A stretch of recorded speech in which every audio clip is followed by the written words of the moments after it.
फागुन में भतार प्यार करता कि ना, लासानियन कोरवा में धरता कि ना।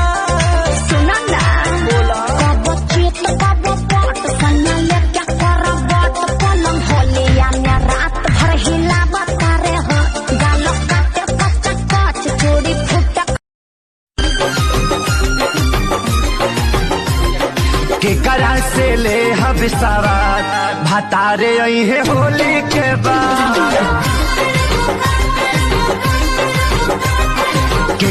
के तका लगा एहो रानी हंस के बोला लगा हो, एहो रानी हंस के बोला लगा हो, एहो धन ही है यादा तुम्हारो जान मारा करे जवा मैं उतरी नु गईलू हो हरे हमर बेटा तू बराता दूध ने पुल के फतार चुसता लड़का होली में उपासे सुतता। हम नया नया गवाना नया तकिया बिछवाना नया चोली के खोली तू बनवल खेलवाना।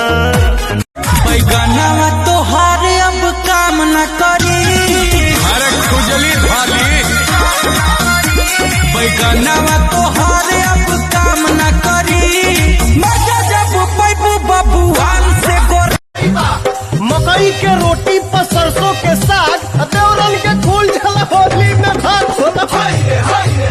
अटल चटाई पत्थर कलाई पिया से झका झुमार में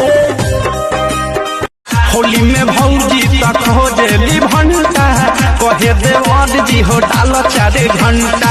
हमरा तो ढोटे बड़ी लागे यादवा, हमरा तो ढोटे बड़ी लागे यादवा, टूटे न कोही पिचकारी के जबरी जी जा डाली जानी रंगवा